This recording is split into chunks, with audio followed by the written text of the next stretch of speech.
Thought record sheet. CPTയുടെ ഒരു പ്രധാനപ്പെട്ട work sheet ആണ്. മിക്ക സെഷനിൽ നമുക്ക് വേണം തോട്ട് റെക്കോർഡ്. നമ്മളിപ്പോൾ അത് ചെയ്യാൻ പോവാണ്. നമുക്ക് സാമ്പിളായിട്ട് ചെയ്യാം. ഓക്കെ, നിങ്ങൾ അതിനകത്ത് എഴുതി സോഫ്റ്റ്വെയർ എന്തായാലും തരുന്നുണ്ട് തോട്ട് റെക്കോർഡ്, അല്ലെങ്കിൽ നിങ്ങൾക്ക് ബുക്കിൽ വേണമെങ്കിലും എഴുതാം. നമുക്ക് ആദ്യം ഒരു കോളംസ് ഒന്ന് പരിചയപ്പെടാം. അതിന്റെ കോളങ്ങൾ. ഒന്നാമത്തെ കോളം സിറ്റുവേഷൻ, നമ്മൾ ഇതിൽ ചെയ്ത് തന്നെയാണ്. അപ്പം അവിടെ എന്താ എഴുതേണ്ടത് താഴെ എഴുതി വെച്ചിട്ടുണ്ട്. What happen, where, when.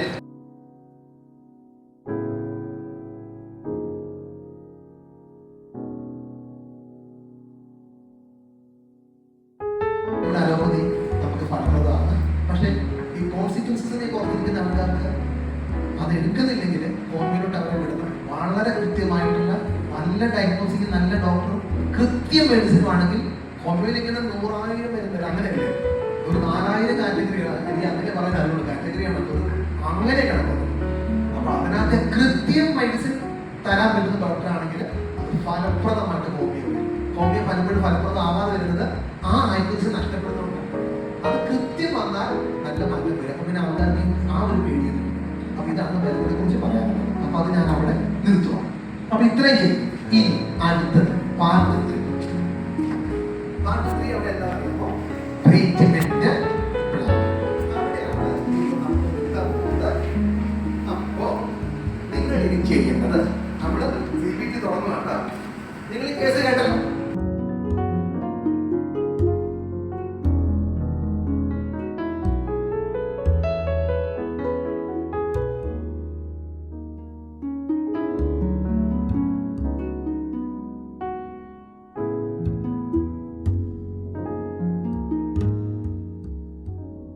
എന്തുകൊണ്ടാണ് കുടുംബമല്ല ദാമ്പത്യത്തിലേക്ക് വരാം. ദാമ്പത്യത്തിൽ ഇത്രയേറെ പ്രശ്നങ്ങൾ വരാൻ കാരണങ്ങൾ എന്തൊക്കെയാണ്?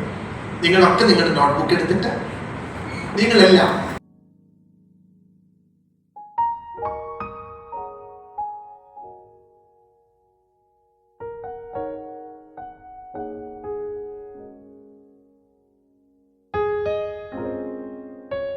വരികയും ചെയ്യും. ഇറങ്ങി വന്നപാടെ ഇങ്ങോട്ട് വന്നേ ഒരു കാര്യം പറയാനുണ്ടെന്ന്. നിങ്ങൾ ആർക്കായി വിളിക്കുന്നതെന്ന്? എടി ഞാൻ വിളിക്കുന്നത് എന്റെ ഓഫീസിൽ വർക്ക് ചെയ്യുന്നത്. ഓ, അവരെയാണ് വിളിക്കുന്നത്. അതെന്തിനാ നിങ്ങൾ ഇത്ര സംസാരിക്കുന്നത്? അത് ഞാൻ സംസാരിച്ചത് നിങ്ങൾക്ക് എന്താ പ്രശ്നം എന്താ?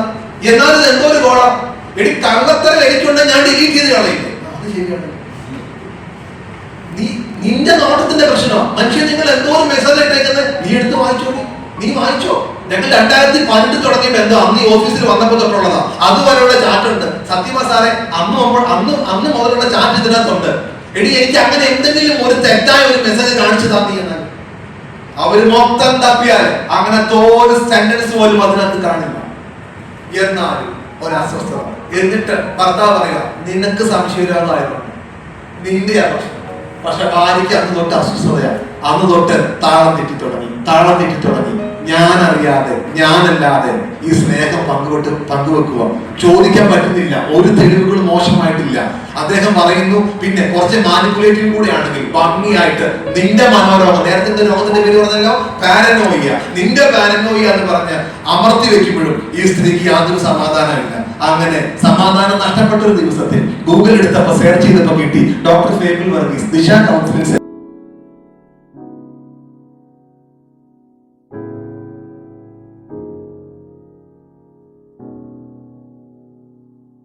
നോക്കിയിട്ട് നടക്കാത്ത വിഷയമല്ലേ? അതേസമയം നടന്നിട്ടില്ല. അതുകൊണ്ട് ഇതിനകത്തൊരു പരിഹാരം വരാനല്ലേ നിങ്ങൾ എന്നെ വന്ന് കണ്ടത്? അതെ, അതിനാണ് വന്ന് കണ്ടത്. അതുകൊണ്ട് ഒരു കാര്യം നിങ്ങൾ ആദ്യത്തെ തലക്കെട്ട് അടി കൊടുക്കും. ഒരു കാര്യം നിങ്ങൾ ഓർത്തോണം, നിങ്ങൾ എന്നെ കേൾക്കാൻ വന്നവരായതുകൊണ്ട് ഈ തെറപ്പിയുടെ ഇനി മുന്നോട്ട് പോകുന്ന ഓരോ നിമിഷങ്ങളിലും ഞാൻ പറയുന്ന സജഷൻസ്, അപ്പൊ ഞാൻ കൂട്ടി പറയും, ഞാൻ ന്യായമായ കാര്യങ്ങളെ പറയൂ, അതെനിക്ക് ബോധ്യമായതാണ്.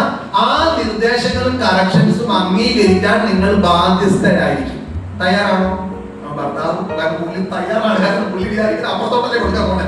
പുള്ളി പറയും തയ്യാറാണ് സാർ. ഞാൻ ഭാര്യയോട് ചോദിക്കും, ഈ കെട്ടിക്കാൻ നേരത്തെ പണിയിൽ അച്ഛന്മാര് ചോദിക്കില്ലേ, ഈ നിൽക്കുന്ന ഇതിന്റെ വലതുവശത്ത് നിൽക്കുന്ന ജീവിക്കാൻ സമ്മതമാണോ എന്ന് ചോദിക്കുമ്പോ സമ്മതമാണ് എന്ന് പറയുന്ന പോലെ കൃത്യമായിട്ട് ഞാൻ ചോദിക്കും, സമ്മതമാണോ മുന്നോട്ട് പോകാൻ?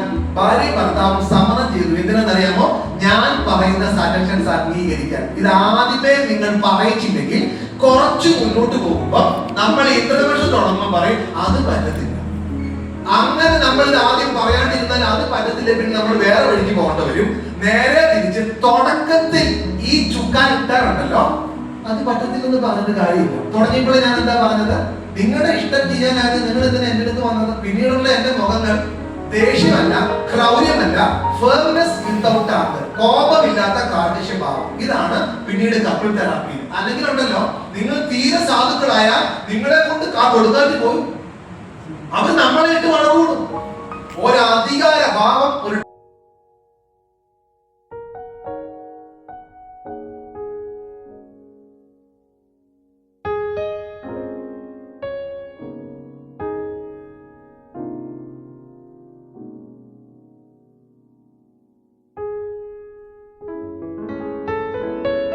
പ്രതികരണമൊക്കെ ആയിരിക്കും. അപ്പൊ ഇത് പങ്കാളി അറിയില്ല, അതിന് വേറെ ഒന്നുമില്ല. പക്ഷെ എനിക്ക് നിന്നോട് സ്നേഹം തോന്നാൻ കാരണം മനസ്സിൽ വിചാരിക്കുന്നത് നിന്നെയല്ല ഞാൻ കാണുന്നത്, പ്രീഡിഗ്രീനെ ഡിഗ്രീനെ. ഇതിന്റെ വേറൊരു ഒരു ഗൗരവാവസ്ഥയുണ്ട്. ഇവര് തമ്മിലുള്ള ഫിസിക്കൽ ഇന്റിമസികളുണ്ടല്ലോ, ആ ഇന്റിമസികളിൽ ഭാവന കാണുന്നത് സ്വന്തം പങ്കാളിയുടെ മുഖമായിരിക്കില്ല കാണുന്നത്, ആ സ്വപ്നത്തില്. സ്വപ്നം എന്ന് പറയുമ്പോൾ ആ ഭാവനയില്, ഓർമ്മയില് ആ പങ്കാളിയെ സ്വന്തം പങ്കാളിയെ കാണും. കാര്യങ്ങളൊക്കെ നടക്കും, പക്ഷെ അകത്ത് കാൽച്ചുവട്ടിലെ മണ്ണ് ഒലിച്ചു പോയിക്കൊണ്ടേയിരിക്കും. പയ്യെ ഡിറ്റാച്ച്. ഇനി അഞ്ചാമത്തെ അഫയർ ഉണ്ട്, അതാണ് ബോഡി സോൾ അഫയർ. പ്രണയത്തിന് കണ്ണില്ല മുക്കില്ല എന്നൊക്കെ പണ്ടാലും പറഞ്ഞ് കേട്ടിട്ടില്ലേ, വായിച്ചിട്ടില്ലേ? ഗുരുവായൂരിൽ യുവതിയും യുവാവും മരിച്ചതിനെ താഴോട്ട് ഭർത്താവിന്റെ ആ മരിച്ച യുവാവ് ഭാര്യയും 2 മക്കളും, യുവതിക്ക് ഒരു ഭർത്താവും 3 മക്കളും. പേപ്പർ വാങ്ങിയ നാട്ടിലെ പെണ്ണുങ്ങളൊക്കെ ഇവർക്കൊക്കെ ഇതൊക്കെ എങ്ങനെ സാധിക്കും? ആ പിള്ളേരെ കിട്ടിയിട്ട് എങ്ങനെ അവരോട് പോയി ചാവാൻ തോന്നി? Body soul affair. അവിടെ വേറെ ഒന്നുമില്ല. അവിടെ പ്രത്യാഘാതങ്ങളെ കുറിച്ച് ഓർമ്മയില്ല, കോൺസിക്വൻസസിനെ കുറിച്ചൊന്നും ഓർമ്മയില്ല. ആ പ്രണയത്തിന്റെ തീവ്രതയിൽ, ആ വികാരം തള്ളിച്ചയിൽ അവർ ഇറങ്ങിത്തിരിക്കുക. അവരുടെ ജീവിതവും അവസാനിക്കുന്നത് ദയനീയമായിട്ടാണ്. ഇങ്ങനെ രണ്ടും കൂടെ ചേർന്ന് നിന്ന് നടുക്കൊരു വര അല്ലേ കുറുകെ. ഇതൊരു വ്യക്തി ഭർത്താവ്, ഇത് അടുത്ത വ്യക്തി ഭാര്യ, നടുക്കൂടെ. ഞങ്ങളുടെ ക്ലാസ്സുകൾ കണ്ടക്ട് ചെയ്യുന്നത് ഡോക്ടർ ഫോബൽ വർഗീസ് ആണ്. സാറിനെ പറ്റി പ്രത്യേകിച്ച് ഒന്നും പറയാനില്ല, വളരെ എക്സലൻ്റ് ആയിട്ടുള്ളൊരു സാറാണ്. സാറിൻ്റെ ക്ലാസ്സസ് ഒക്കെ മിസ് ചെയ്യാൻ പറ്റില്ല, അത്രത്തോളം വളരെ ഡെഡിക്കേറ്റഡ് ആയിട്ടാണ് സാർ ഞങ്ങളെ പഠിപ്പിക്കുന്നത്. ഡോക്ടർ ഫബിൽ വർഗീസിൻ്റെ ക്ലാസ്സുകൾ വളരെ മനോഹരമാണ്, വളരെ എഫക്റ്റീവാണ്, നന്നായിട്ട് കമ്മ്യൂണിക്കേറ്റ് ചെയ്യാൻ പറ്റുന്ന ആളാണ്. സോ ഐ റെക്കമെൻഡ്, നിങ്ങളെല്ലാവരെയും അതിന് റെക്കമെൻഡ് ചെയ്യുന്നു. ഈ ഒരു കോഴ്സ് അറ്റൻഡ് ചെയ്യാൻ വേണ്ടി വളരെ റിച്ച് എക്സ്പീരിയൻസ് ഉള്ള ആളാണ്. വളരെ ഭംഗിയായിട്ട് കമ്മ്യൂണിക്കേറ്റ് ചെയ്യാൻ പറ്റുന്ന, വളരെ സരസവും വളരെ എഫക്റ്റീവായിട്ടും ക്ലാസ്സുകൾ കൈകാര്യം ചെയ്യാൻ പറ്റുന്ന ആളാണ് doctor Fabil Varghese. Doctor Fabil class attend ചെയ്തിട്ട് വളരെ ഇൻട്രസ്റ്റിംഗ് ആയിരുന്നു. സാധാരണയായിട്ട് ഈ ഏജിൽ എനിക്ക് നല്ല ഉറക്കം വരുന്ന കൂട്ടത്തിലാണ്, കണ്ണൊക്കെ പെട്ടെന്ന് അടഞ്ഞു പോയി, ഒരു ക്ലാസ്സിൽ കോൺസെൻട്രേറ്റ് ചെയ്യാൻ പറ്റില്ലായിരുന്നു. പക്ഷേ ഈ ക്ലാസ് എനിക്ക് അത്യന്തം രസകരമായിരുന്നു, നന്നായിട്ട് കോൺസെൻട്രേറ്റ് ചെയ്യാൻ പറ്റും, നല്ല ഇൻട്രസ്റ്റിംഗ് ആണ്. ഫബിൽ സാറിൻ്റെ ക്ലാസ് വളരെ നന്നായിട്ട് എനിക്ക് എൻ്റെ ഫീൽഡിൽ നല്ലൊരു കോൺട്രിബ്യൂട്ട് ചെയ്യാൻ പറ്റുന്ന രീതിയിലായിരുന്നു സാറിൻ്റെ ക്ലാസ്. ഈ 3 ദിവസത്തെ ക്ലാസ് വളരെയധികം ഞങ്ങൾക്ക് എഫക്റ്റ് ചെയ്തിട്ടുണ്ട്. എനിക്കും എൻ്റെ കൂടെയുള്ള എല്ലാവർക്കും വളരെയധികം എഫക്റ്റ് ചെയ്തിട്ടുണ്ട്. തീർച്ചയായിട്ടും എൻ്റെ കൂടെ വന്നവരും പറഞ്ഞത് സാറിൻ്റെ ക്ലാസ് ആയതുകൊണ്ട് മാത്രം ഓഫ്ലൈൻ ക്ലാസ് അറ്റൻഡ് ചെയ്തു എന്നതാണ്. അത് ഡീപ്പായിട്ട് നമ്മുടെ മൈൻഡിലേക്ക് ഇട്ട് തരിക. ഡോക്ടർ ഫേബൽ വർഗീസിൻ്റെ സൈക്കോളജി ക്ലാസ് അറ്റൻഡ് ചെയ്യാനായിട്ട് ഞാൻ എറണാകുളത്ത് എത്തിയിരിക്കുകയാണ്. വളരെ നല്ല ക്ലാസ്സാണ്. ഞാൻ ഇതുപോലുള്ള പല ക്ലാസ്സുകളും അറ്റൻഡ് ചെയ്തിട്ടുണ്ട്, പക്ഷേ എക്സലൻറ്റ് ക്ലാസ്സാണ്.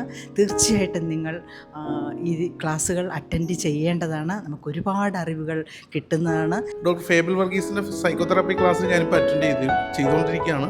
വളരെ നല്ല ക്ലാസ്സാണ്. സാർ എല്ലാം ഓരോ വിഷയങ്ങളും നമുക്ക് പുറത്തൊരാൾക്ക് എടുക്കാൻ പാകത്തിന് നല്ല ഭംഗിയായിട്ട് പറഞ്ഞു തരുന്നുണ്ട്. അതുകൊണ്ട് തന്നെ നമുക്ക് വീണ്ടും ഒരു ക്ലാസ്സിൻ്റെ ആവശ്യമില്ലാത്ത വിധത്തിൽ ആ സബ്ജക്റ്റ് തറവായിട്ട് പഠിക്കാൻ പറ്റുന്നുണ്ട്.